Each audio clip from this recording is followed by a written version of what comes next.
Good evening, everybody. So, welcome to our Kashrus class. Last week we covered some good ground regarding Bitul, nullification. Or actually the week before we did last week, we discussed the Kashrus of Turkey. And we put that to good use. So, yeah, a lot of people have asked me about that. Okay, so one more time. So a summary of what we just learned. The following prohibited foods cannot become batel, can't be nullified due to the unique character of the prohibition.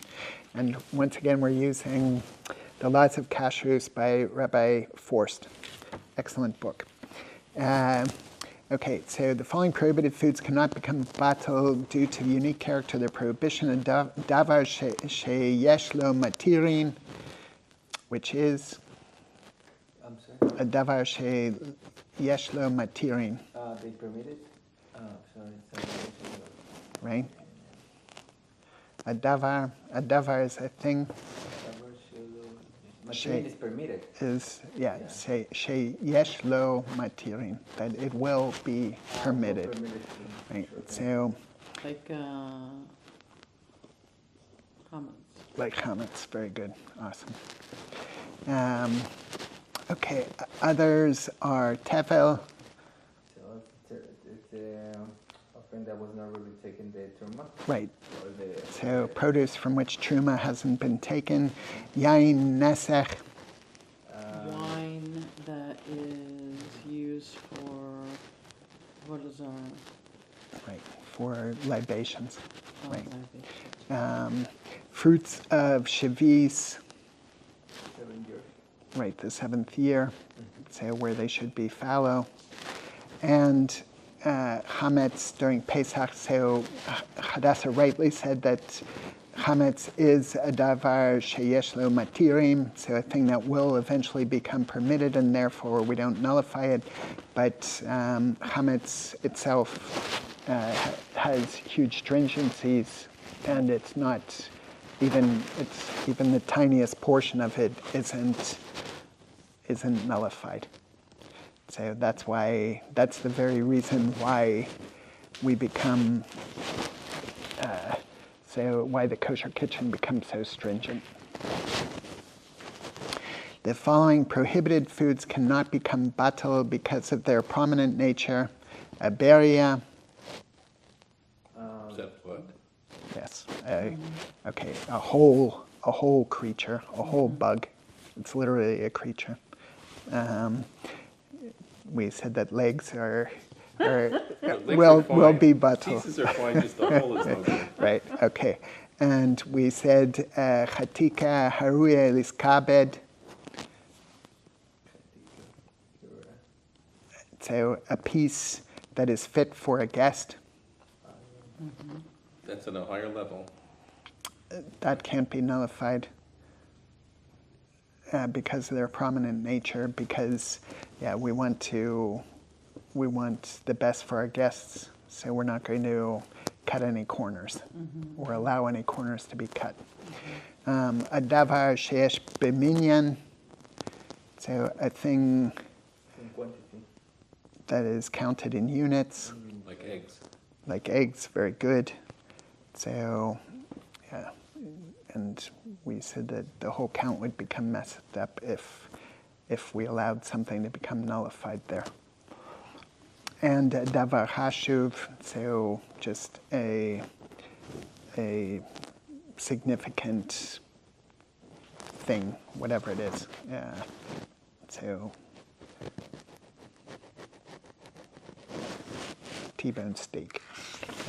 A tomahawk steak from aisle 1 at $100 a crack. I was just going to say, it was like $90 at least. All right, so What kind of meat is a tomahawk steak?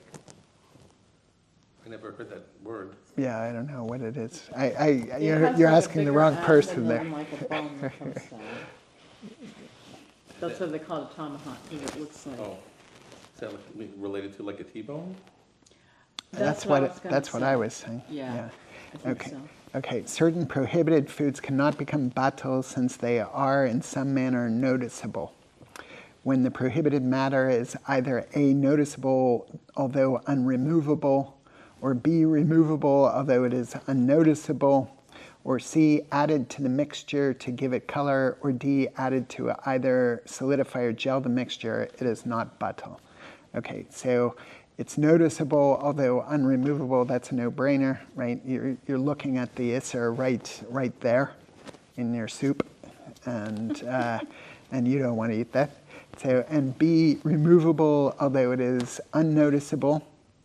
So you could filter it out maybe. C, added to the mixture to give it color. So because even though you have only a little bit of coloring in there, but because it's making it's coloring the whole mixture, then it's not going to be nullified, and so you can forget it. And likewise, something that's added to either solidify or gel the mixture, it is not batal. So, and what is the best example of that? This is a davar hama'amid, so a catalyst. And what did we say was our example of a catalyst? Oh, the thing in the cheese. Rennet. Right, rennet. Rennet. Good, good. Okay, and what is the problem with most rennet? Comes from a cow's stomach. It comes from a cow's stomach, but is the problem basar v'chalav? No, it's the No. problem that is the shafet. Right. Oh. It's that the rennet itself is basar, and it wasn't slaughtered properly. Is it always from a cow, or is there some risk it's from another animal? Sometimes it can be from fish too. But that wouldn't make it not kosher, so, okay. It wouldn't be from a non-kosher animal. Gelatin, yeah, rennet. It's from fish. Not rennet. Right. He was actually thinking about gelatin. Gelatinous stuff. Okay, so that's our review. Now, let's try to get through this so that we can ask some questions here with some scenarios. Okay, but I don't know. We've got I got one good question myself. When we have some ground to cover here.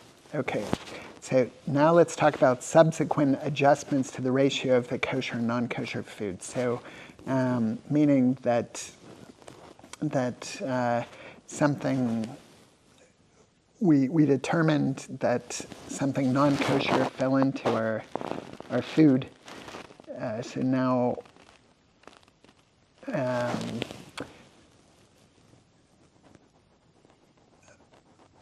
So now we have to think about what we can do with this thing, right? So I'm not asking this, I'm asking this question rhetorically at this point without looking for any answers. So are we allowed to add to this mixture so that we nullify the prohibited substance or not? So does, if we've already called the mixture nullified, right? You called in the local rabbi came in and said, this is, and we're going to learn something very interesting about the local rabbi this evening, I hope, if we get there. So if the local rabbi said, no, we're good, this is batal, and then accidentally something else falls into it, some more of the prohibited food falls into it, then what happens? So are we going to say that the previous forbidden food was nullified and doesn't exist anymore, or does it combine with the Reactivates. or does it, spoiler alert, So, or does it reactivate to join with the original forbidden food and then so cause our nullification to be null and void? Okay, You didn't want us to answer, so we won't. right. We're just nodding our heads as aggressively as we can. Okay, so let's just, frequently after a non-kosher food has been nullified in a majority or a 60-to-1 ratio, additional non-kosher food falls into the mixture. Should one then consider the nullified non-kosher food as non-existent since it has become batal? Or perhaps the non-kosher food was merely in a dormant state, that is, it was inactive and unable to affect the mixture, but nevertheless retained its potential non-kosher status. So, I mean, if you recall with Batal Berov, there is an opinion that that the non-kosher is wiped out in the majority, right? Does not exist anymore. So that you can eat 1, 2, 3, the 3 pieces one after another, and you're not eating anything prohibited. So, mamish, materially, right? So, okay, so that's kind of what's being asked here. Consequently, it may later combine with any additional non-kosher matter to affect the mixture. So if it was merely just inactive there and not wiped out. Okay, so similarly, consider the question in reverse. Non-kosher food fell into a mixture that was insufficient in quantity to nullify it. As a result, the entire mixture became prohibited.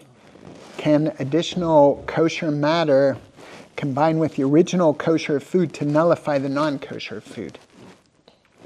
Or perhaps, once the original mixture became prohibited since it did not contain sufficient kosher food to nullify the non-kosher food, the entire mixture assumes a non-kosher status. Consequently, the original kosher food is not only unable to combine with additional kosher food to effect a bitul, it actually becomes non-kosher food.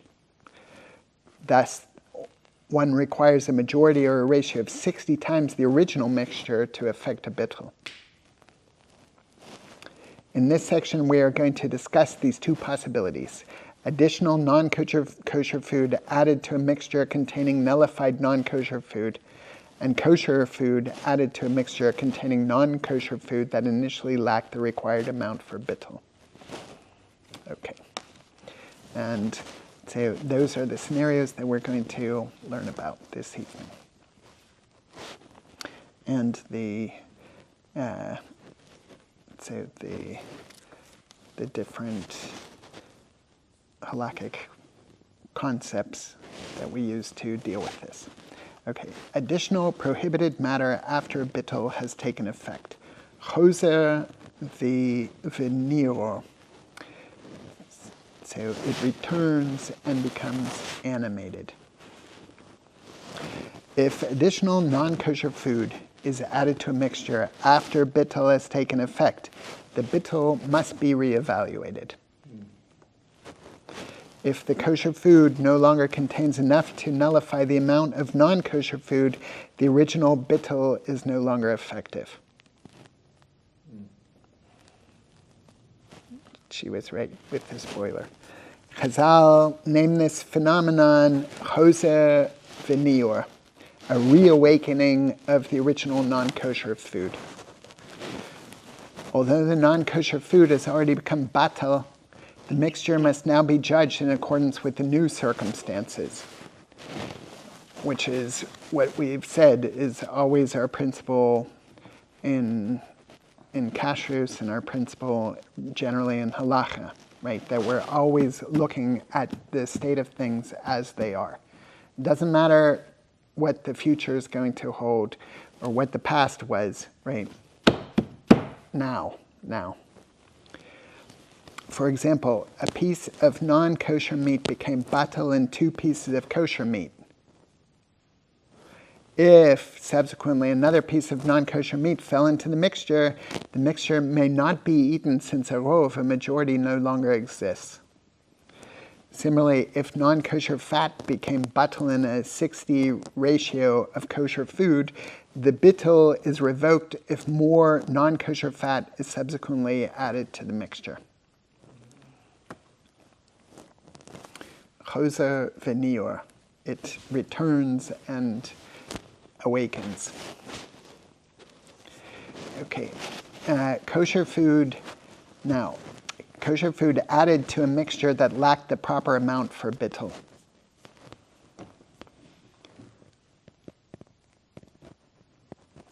If non-kosher food fell into and was cooked with an amount of kosher food that was insufficient to affect bitul, any subsequent inadvertent addition of kosher food raises two fundamental questions. One key here is inadvertent, because the footnote says it is forbidden to knowingly add kosher food to a mixture so as to bring about a bitul, right, which we're going to discuss. So, in other words, but this is something that everybody's got to get clearly in their head. You are not allowed to add food to a mixture to make it permitted. That is not what we're talking about here. You're not allowed to do that. So, and Hashem is the witness here. So no fudging. So no, there's no fudging, right? Okay, so any subsequent inadvertent addition of kosher food raises two fundamental questions. A, may the bitul be reevaluated according to the new ratio?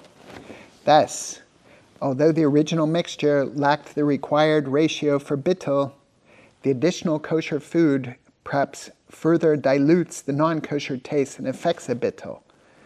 This question is the subject of a Talmudic dispute and is known as the issue of efshar lesochto, the possibility of extracting the non-kosher taste from the kosher food.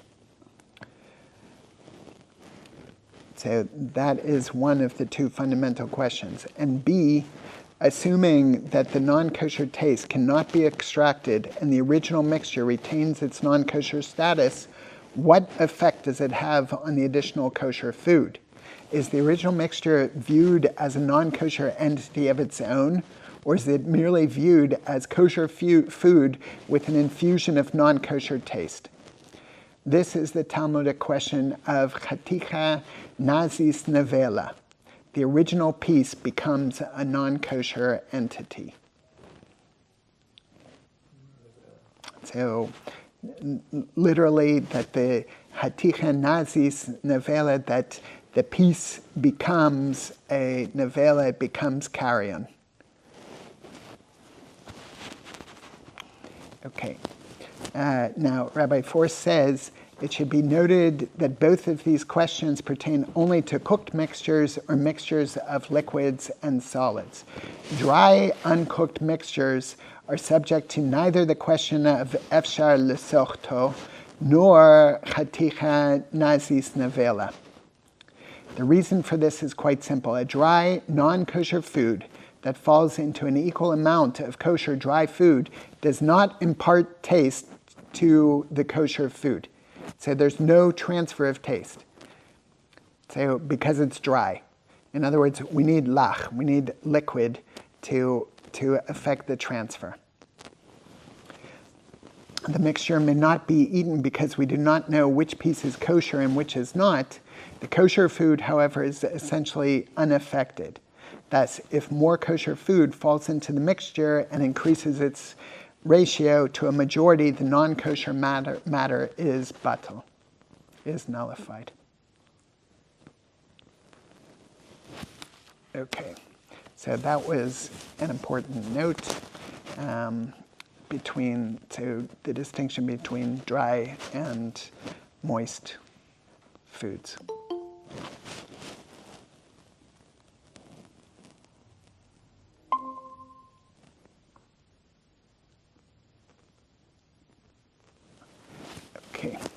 So, efshar l'sochto, the possibility of extracting the non-kosher taste from the kosher food. The Talmud in Chulin 108a cites a difference of opinion as to whether a food that absorbed non-kosher taste can be purged of that taste when cooked with additional kosher food. For example, we know that when milk is cooked with meat, the prohibited food of basar v'chalav results. We know too that if the volume of the meat is 60 times that of milk, the milk is batal and cannot affect the kashrus of the meat. The bitul b'shishim. Accordingly, if 1 fluid ounce of milk fell into a pot of 30 fluid ounces of meat, the entire mixture becomes basar v'chalav. If subsequently the original mixture becomes combined and is cooked with another 30 ounces of meat, we are confronted with the question of efshar l'sochto. So, the possibility of extracting the non-kosher taste from the kosher food. Should we assume that the original milk now becomes diluted into the total 60 ounces of meat and becomes batal? Efshar l'sochto muter, so that it would be right. So, meaning that the possibility of extracting the non-kosher taste from the kosher food is permitted. So, or perhaps the milk remains in the original 30 ounces of meat. Even if the milk is extracted, perhaps the meat retains its non-kosher status. This would be efshar l'sochto asur, that it's prohibited. Poskim rule that the milk cannot be extracted from the original mixture. Oh, you can't just spoon it out. Therefore, the first 30 ounces of meat remain forbidden. Indeed, even if the original mixture is cooked with an amount fit for bitul b'shishim, 60 times the original mixture, the original 30 ounces of meat retain their prohibited status. In the opinion of prevailing poskim, the rule of efshar l'sochto asur applies to all prohibited foods. Can I share something? So you shared 2 rules in the past that seem relevant. I think you said that milk and meat combined, whatever the word for it is, like there's nothing you can do, like no matter what the proportions are, like it's unusable, like even if it's 1 part in 1,000, like it's still, if it's milk and it's meat, like it's no good, you can't use it. And But no, I wasn't talking about nullification then. I was just saying that it's a prohibited entity. right, I don't think I didn't say anything about the nullification of it. but I think it would always be inappropriate. So, I mean, it's right, it's always inappropriate to eat for sure, or to gain benefit from, or to cook. And once a Jew has created this and it's in the world, it's a bad thing. That's what I said. So just to... I forget the second one. All right. Okay. So, which brings us to chaticha nazis nevela. So, a piece that becomes carrion. It becomes the whole piece becomes prohibited. So, once it has become established that the non-kosher taste cannot be extracted from the original mixture, efshar l'sochto asur, we must be concerned with its effect on the new cooked mixture. Should the entire original mixture be viewed as prohibited matter which requires bitul? Consequently, should we require 1,860 ounces of kosher food to nullify the original 31 ounces of basar v'chalav? That's the question. This concept is known as chaticha nazis nevela. The original piece or mixture becomes a prohibited entity that generates non-kosher taste of its own.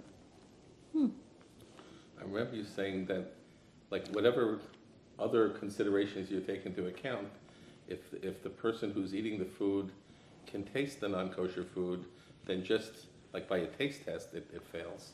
Right. okay, that's tam ke'ikar, that the taste is the main concern.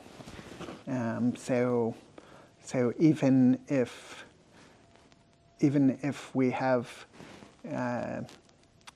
less than 1 to 60 forbidden to permitted food, if there is nevertheless the taste of the forbidden food in the mixture, then that is forbidden because of that rule, tam ke'ikar, that the taste is the main thing.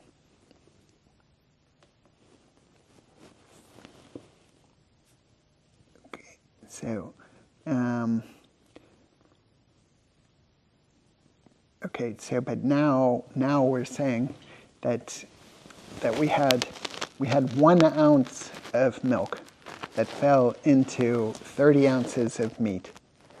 And so it's less than a 60-to-1 ratio.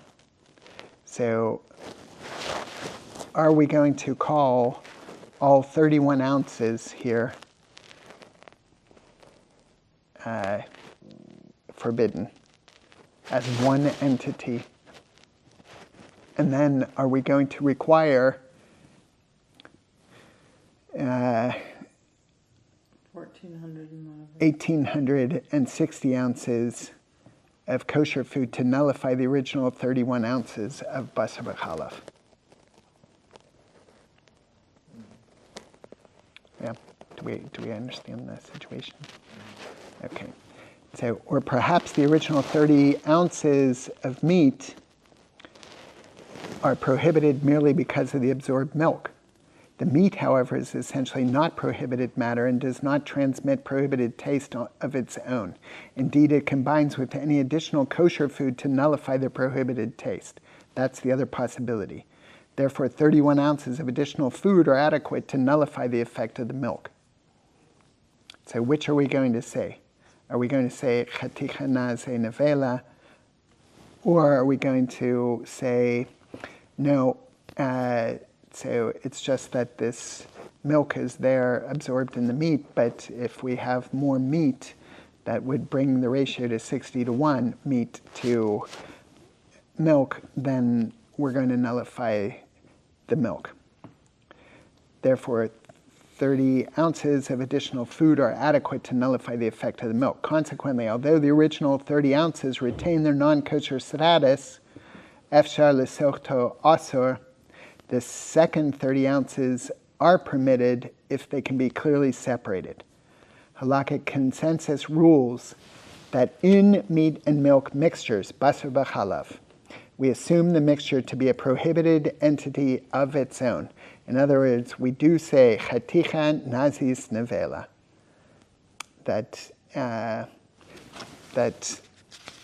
the whole thing, the original piece, becomes a non-kosher entity, the whole thing. Accordingly, we require a ratio of 60 against the meat and milk mixture. So we would require the 1,860 ounces of kosher food to nullify the original 31 ounces of basar b'chalav. So like on a practical consideration, like if you have catering or a hotel or something where they have large quantities of food, is this something that's actually done then? Okay, well, we haven't gotten to the question of are we allowed to nullify this intentionally, but we've already seen in a foreshadowing footnote, no, we cannot. Right.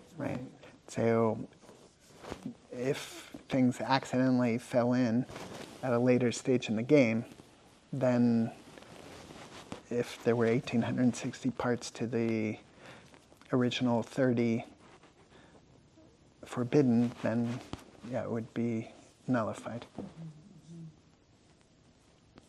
But sure, these are the considerations that the Moreh Hara, so that the local rabbi is considering when he's looking at this.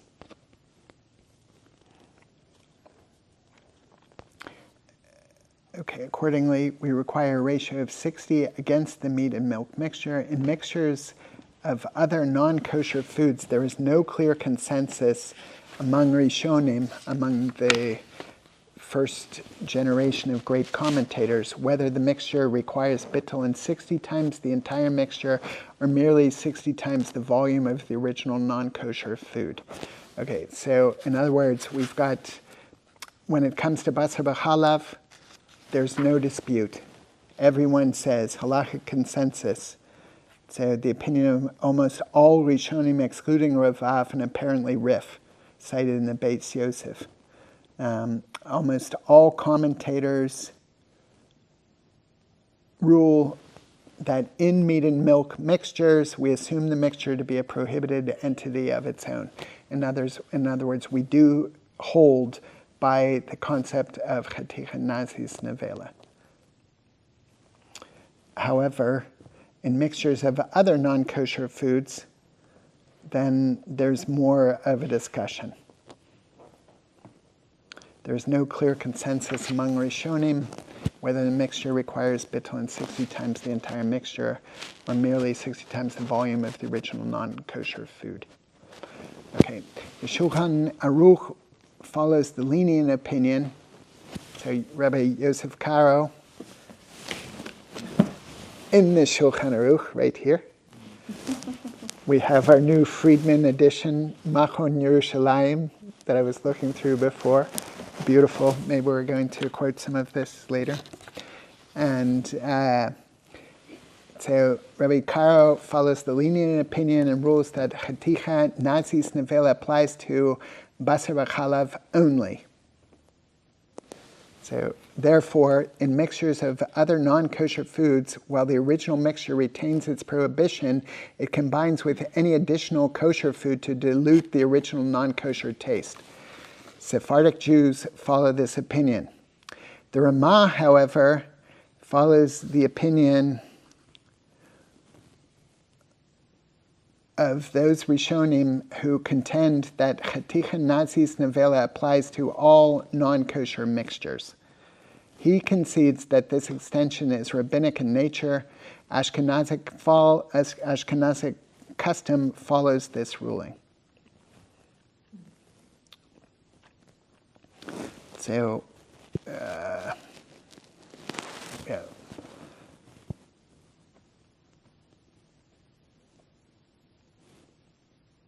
Shari Isurim, so with other forbidden foods, let's say fats, prohibited fat.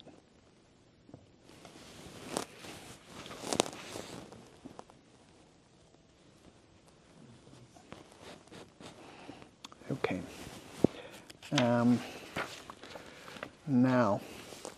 Now let's get into intentional bitul, intentional nullification. These halachas are based upon Tur and Shulchan Aruch, Yoredea 99.5, which I was going through before. Although we have discussed the various methods of bitul, one may not intentionally cause bitul to take place. Chazal warn, ein mevatlin isur lechatchila. One may not initially nullify forbidden foods. Right, so ein mevatlin, so there is no nullification, isur, of forbidden foods, lechatchila, so primarily. In other words, you can't... You can't make a ham kosher. Is that what you mean? No, so you can't go and rectify something intentionally. Mm-hmm. Oh. Right. Right, but if it falls in, b'diavad, so post facto, if something falls in accidentally, b'shogeg, unintentionally, then... Just about the time you say that this could never happen, then it shows up in your life and you see the example. Chas v'sholem, right? But yeah, no, but That's what that's I'm saying. that's that, true. Like That's when you're just going on in your life, oh, that's so far out, and that's so far out there. The next thing, something comes up. A And bird isn't gonna fly through the window and land in the soup that I'm cooking. Was it a kosher bird?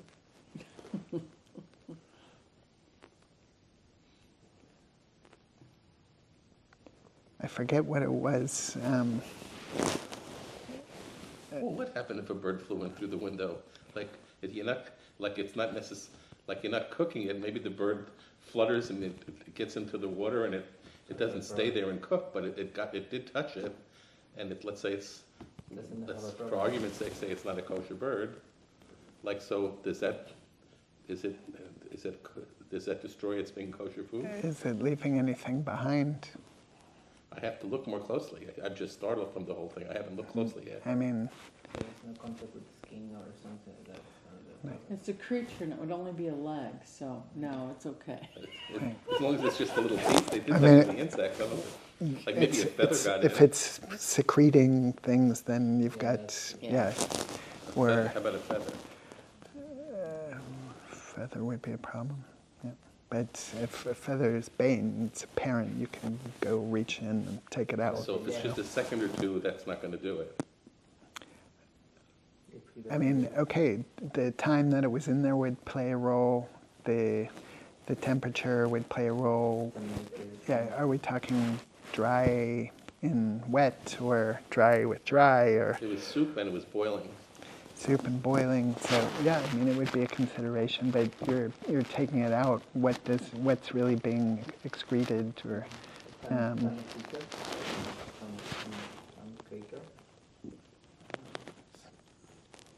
the taste? Yeah, I mean, is this going to give taste in there?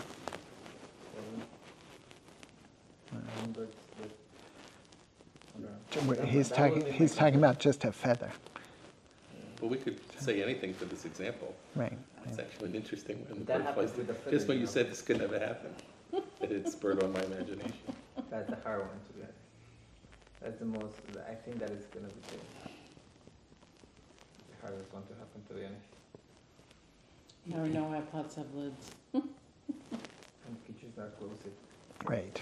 And what? And the kitchens are closed. The kitchens are closed, yeah. Okay, so What if you have mice in the house and they would walk across your pots and pans? right. So we can. We'll But we don't this year we'll go through all of the halachas of. So for Passover, all of the halachas of the mice taking the breadcrumbs around the house. Oh, wow. I never thought of that. So you really now have to open up the walls to Well, do the which comes right from the Gemara. So there. And also, that's why we pour the cans into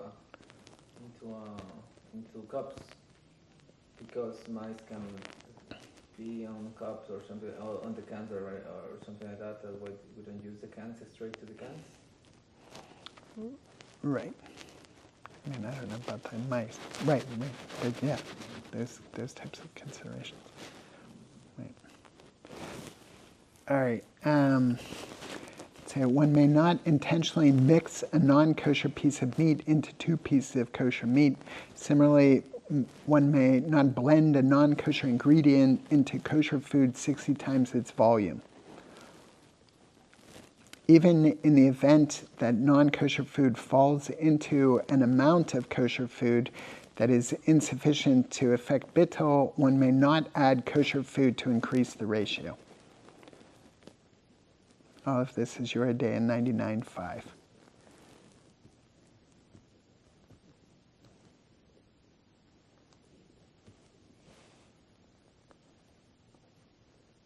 Okay, there is a note. One should note that Sephardic custom permits the addition of kosher food to a mixture containing non-kosher food that is prohibited by rabbinic prohibition only.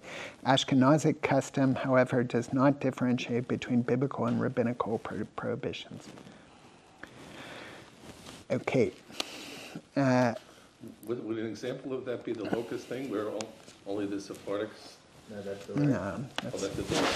That's the right. So that's not a rabbinical thing. right. But here we're talking about mixtures. We're talking about That's a right. we're in the this is the section of kashrus known as teruvos, so mixtures. So it's going to be that the Sephardists allow it no institutional basar b'chal in a sense, than in other kind of situations. Could say it's only in rabbinical situation, not in the Raisa situation.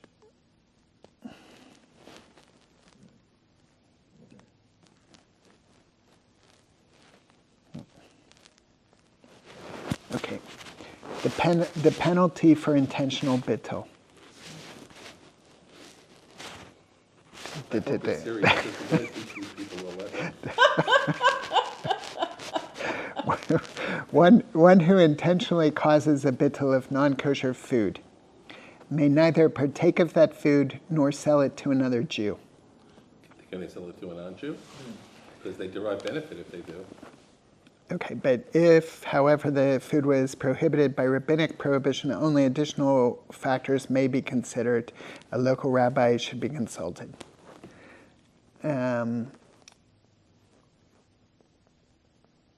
So he may neither partake of that food nor sell it to another Jew.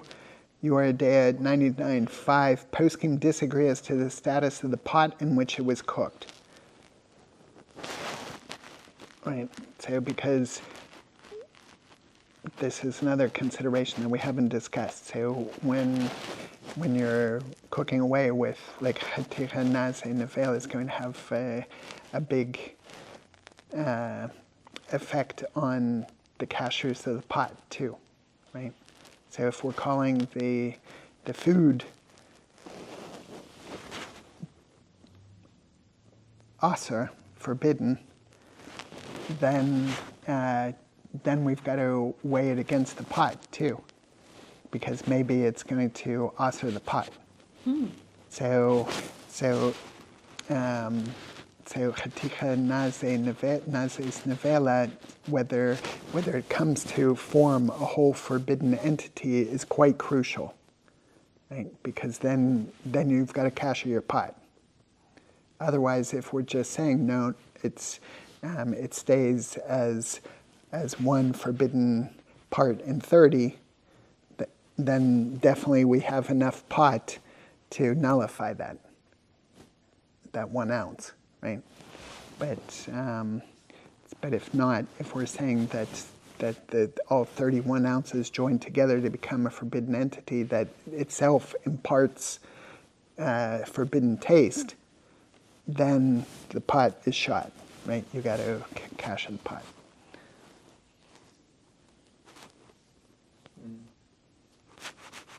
Because you would need 60 against the whole piece, the whole entity, and that would be 1,860 ounces. So, which you don't have a pot that big. Right. Well, you do, but it might be the Haggadah pot. And you're not going to nullify that. And that's going to be a big pot. So, all right. Okay, so, and he can't sell it to another Jew. Neither he nor a member of his household may partake of the food. He may, however, give it to another Jew or sell it to him for a price no more than that paid by a non-Jew. In either case, he derives no benefit from his prohibited act. He may sell it to a non-Jew for its full price, since he thus derives no benefit from the bitul. If the food was of the type from which one may not derive benefit, isur hana, for example, say where you can't derive any benefit. What food can't we derive benefit from? Basar halav, excellent. So one must deduct the value of the non-kosher food from the total price if you're going to sell it to a non-Jew. Okay. So Chazal, the sages, mandated that one who executed the bitul cannot derive any benefit from his transgression. Others, however, may eat from the mixture unless it was specifically nullified for their sake. So if one for whose sake the food was nullified was unaware of this, some poskim permit his eating the food.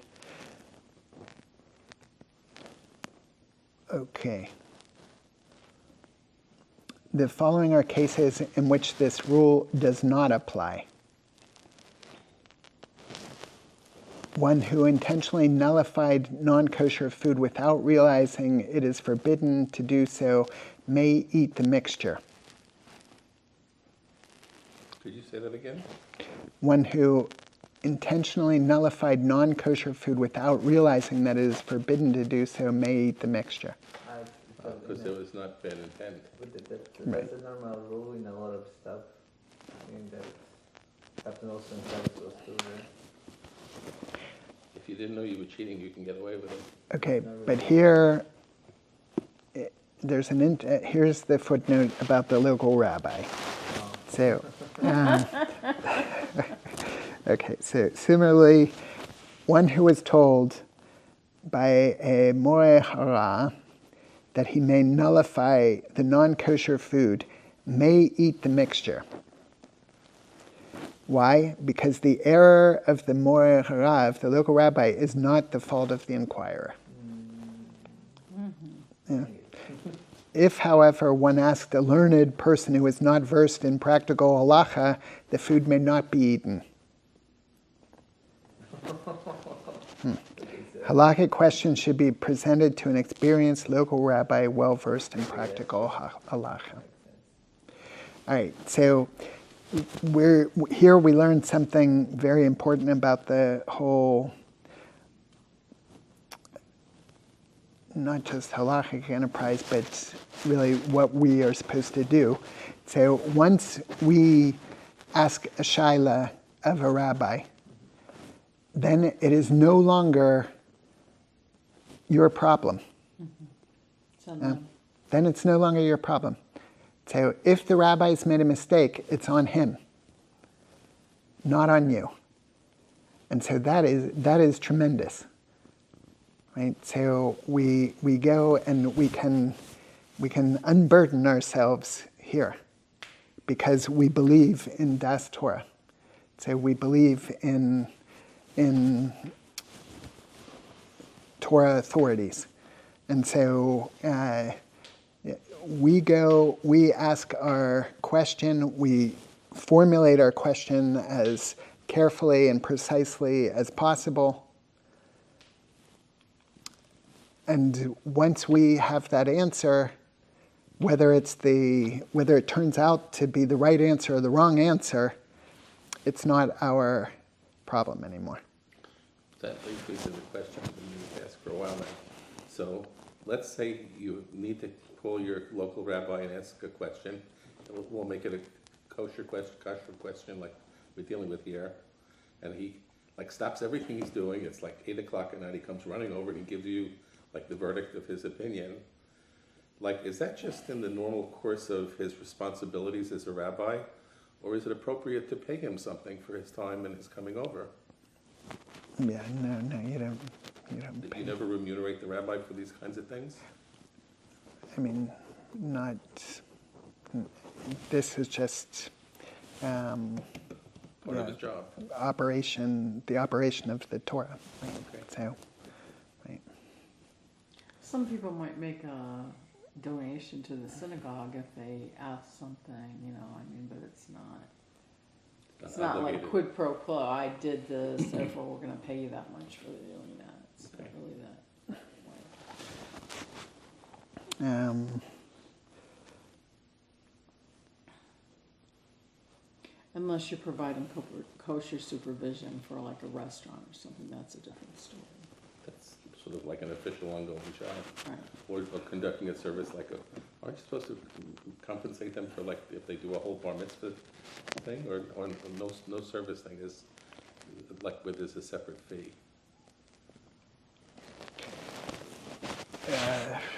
It depends. I mean, some rabbis might charge for to give bar mitzvah classes or something like that, or But maybe not to it's conduct this for the actual bar mitzvah service? Maybe they have to travel to another location or something? Or is that just part of their job?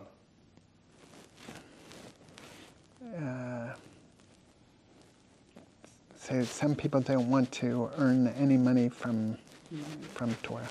So, Does that mean others might charge? maybe, sure. There's a large spectrum there. So,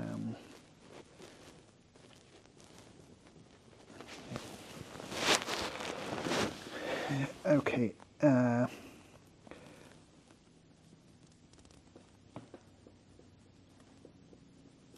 So, but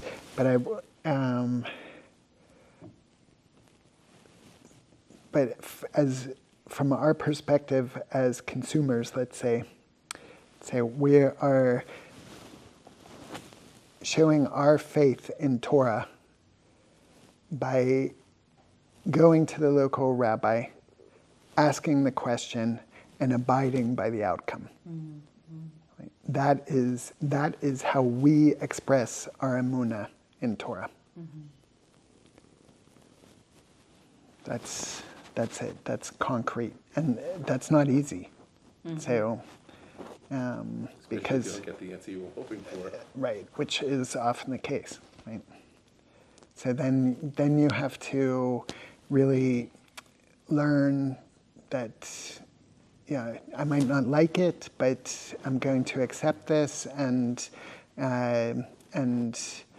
learn from it. So, wow, I wasn't expecting that I've answer. accepted my selfish has to go.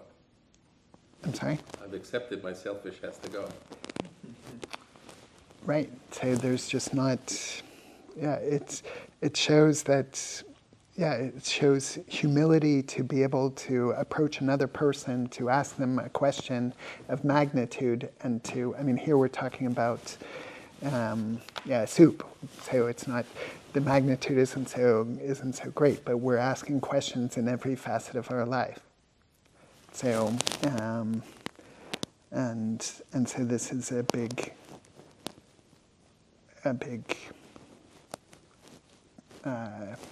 demonstration of our faith in Torah. Now, from the I just wanted to say that, but by the same token, the rabbi has to understand that sometimes it's very difficult to do certain things. I was told one year that I had to fast when I lived in Chicago, and I thought I was too ill to fast. One time even in the hospital for Yom Kippur, and because I had the flu or something, and they said, well, because you're getting IVs, you still got liquids, so you should be okay.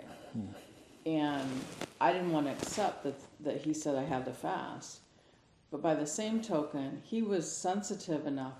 The first thing he did when the fast was broken was call me to see how I did.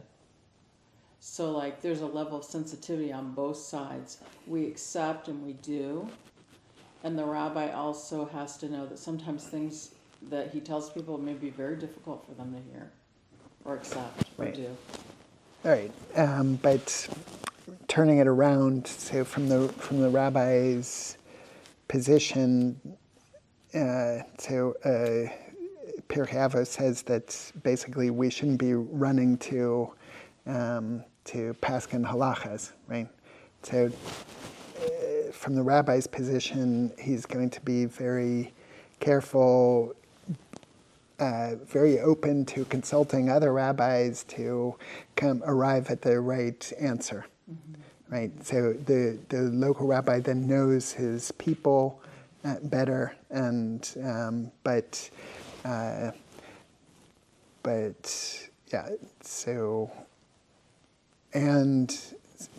so he's not going to be looking to do this all on his own. Right? That's not the case. Also, every smicha, every ordination certificate says that the rabbi's job is to find leniencies, so to look for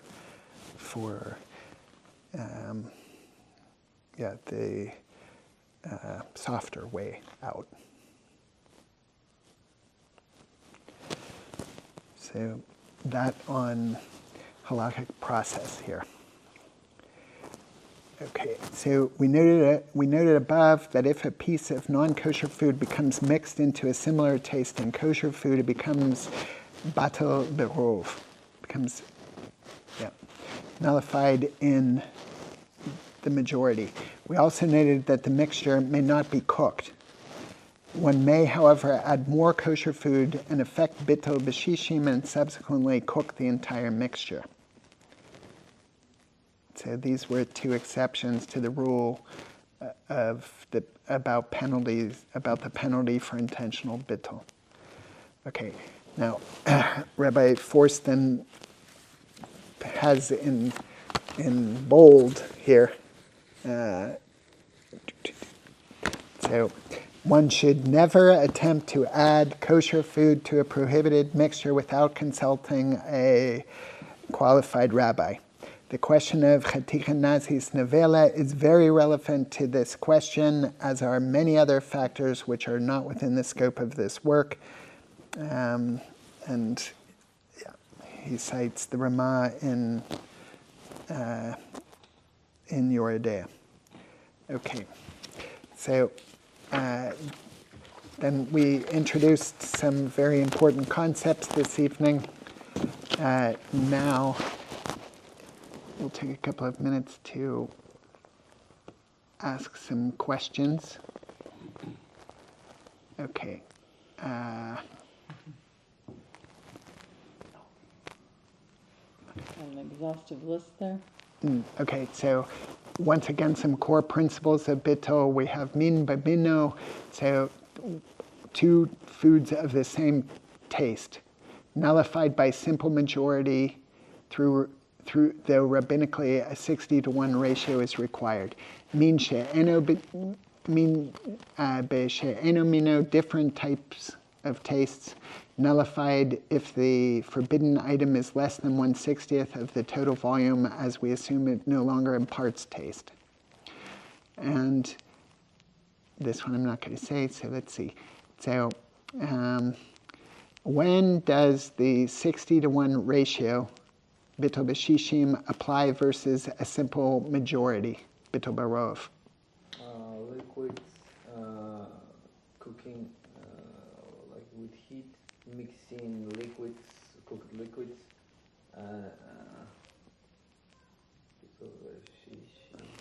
Okay, I made the introduction that I made for a reason, so that is also at play here. You're right. Okay, liquids.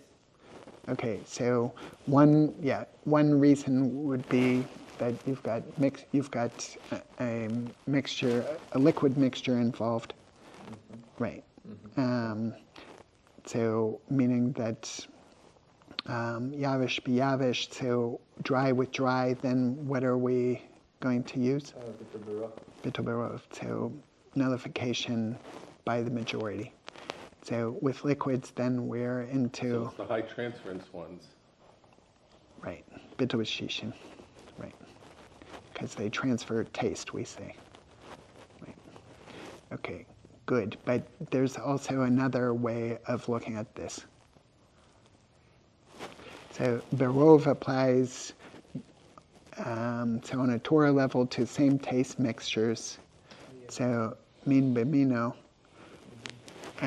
Like a piece of non-kosher chicken and many pieces of kosher chicken.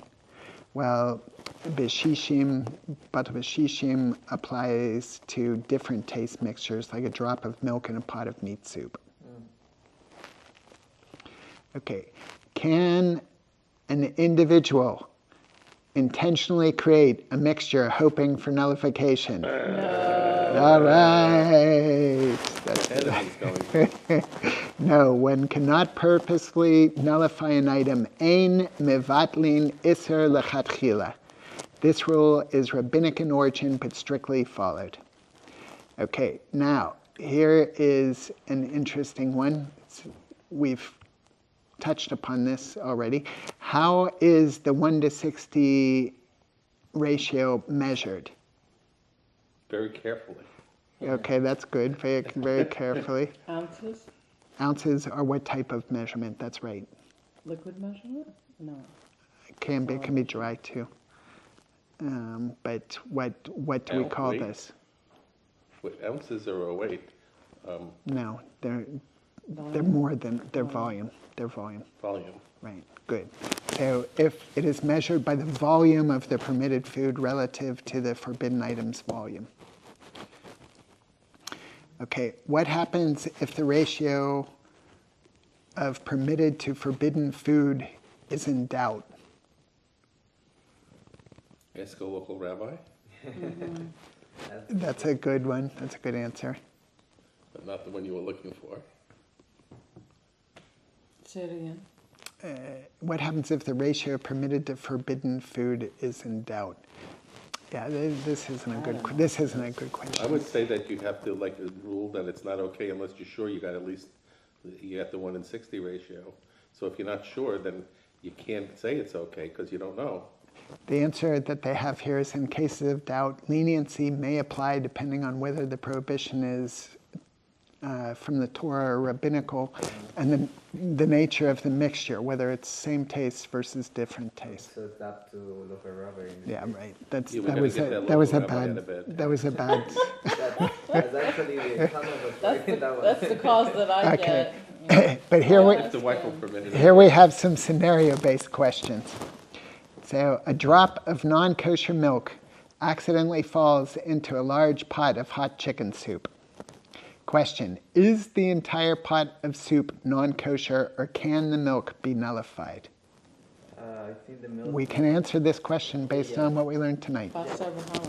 No, but when you say that if a milk falls in a stupor, it's. If not- a drop of non-kosher milk accidentally falls into a large pot of hot chicken soup, a large pot.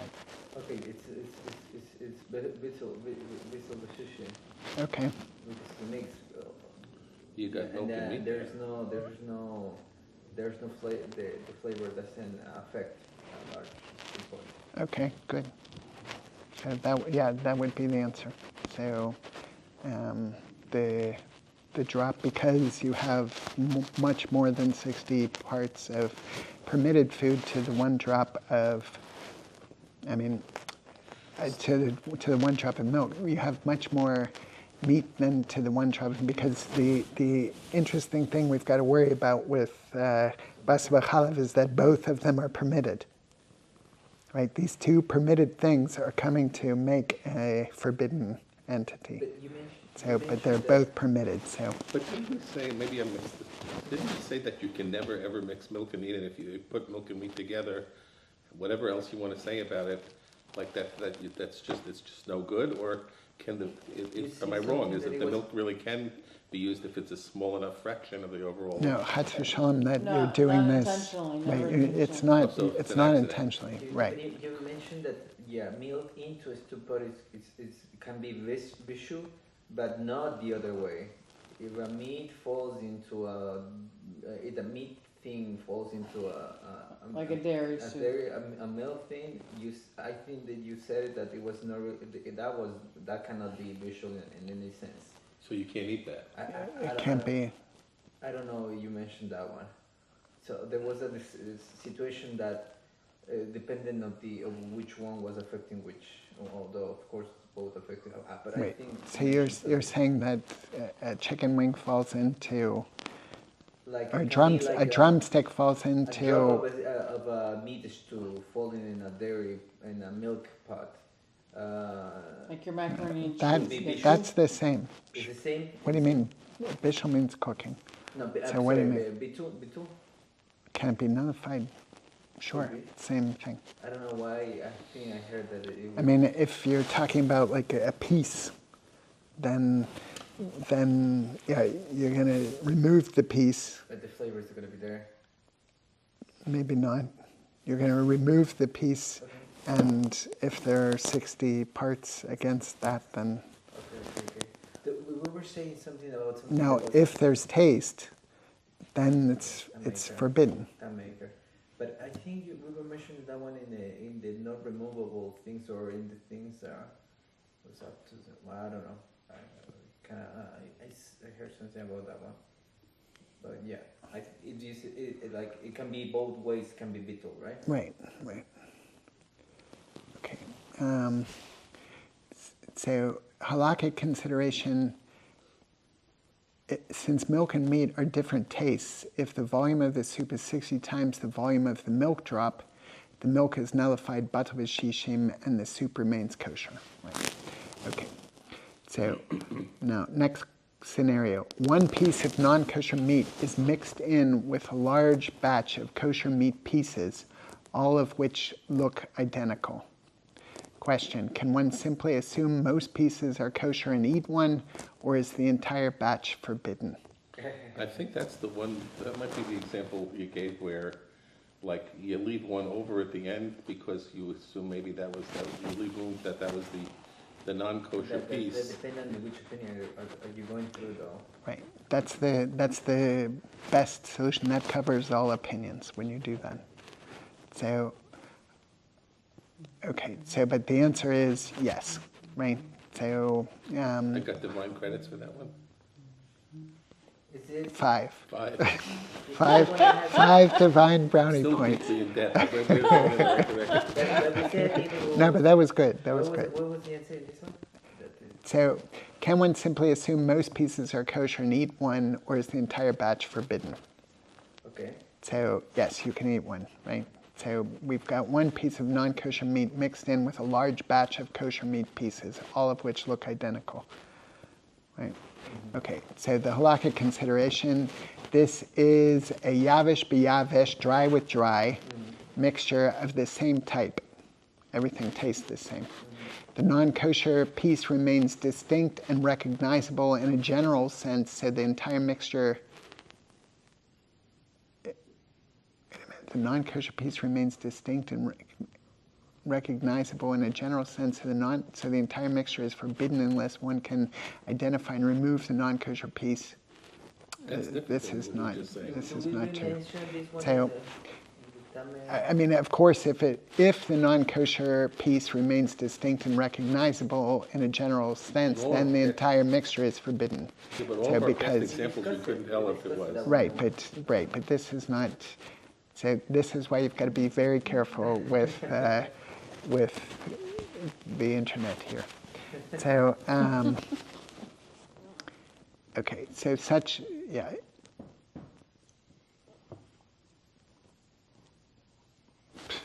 All right, forget that one.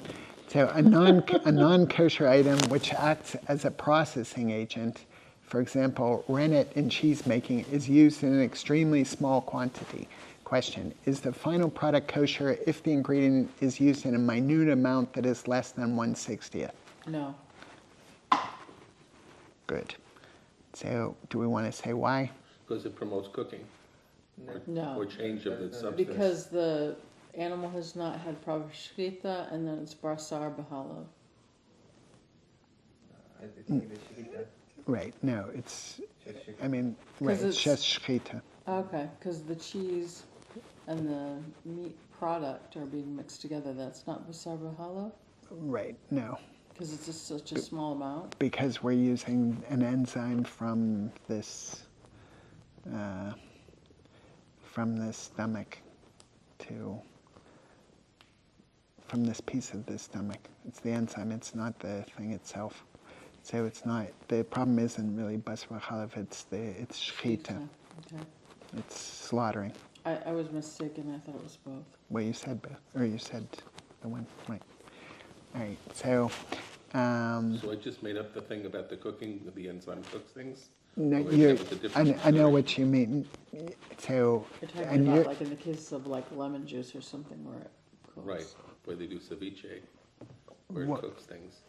right, but you're saying it causes the reaction, right? Right, maybe So- that's unrelated to this particular example, but That's more it can simple cause than problems No, in creating transfer and in creating a new material.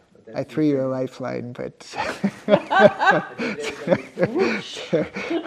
so items that are davar hama meat, something that essentially creates the product, like rennet and cheese. So it's a catalyst. I don't know why people don't use the word catalyst. Or davar she shalech bekol, or pervasive items, are often not nullified even in 1,000 parts. So I thought that that's what you were talking about. So that it causes the reaction. Yeah, that's what I'm trying to say. So that it's the whole. I really went from the beginning. Maybe I wanted to go elsewhere, but that was what I was There is mud, right? So, Not in 1,000, that's interesting. all right. Here's another one that we haven't discussed, but interesting. So a person needs to use a medication containing a non-kosher ingredient. Can the non-kosher ingredient be nullified in the context of a medicine not meant for food consumption? All of our I would say considerations are pagum. irrelevant for medicine, only for food that we're eating. But it's not pagum in a sense? Right. So what are you saying? It would be okay to take because it's not a food substance we're eating as food. Excellent. Good. Pagum. Good. It's not even food. It's not even. Yeah. Okay. Pagum. Right. Right. Kosher laws do not apply. Excellent. All right. So very good. We were able to answer all of those questions. Yay! Yeah, Baruch Hashem. That was very good. Okay. So thank you all for coming to the class. Thank you. Thank you, Rabbi. See you in the morning. Lila Tov. Good. Lila Thank you, Tov. Rabbi. Lila Tov. Is Victoria on there? Victoria's there. Hello. Lila Tov. Lila Tov, Victoria. Hi, Lila Tov. Hadass. Hello. Lila Lila Tov. Tov, Karen. Lila Tov. Terry. Rabbi, see you in the morning. Okay. Lila Tov. Wednesday. Victoria. Wednesday is Grits Day. True Grits Day. True Grits. Yeah. See you tomorrow morning for True Grits. Okay. Good night. Good night. Good night.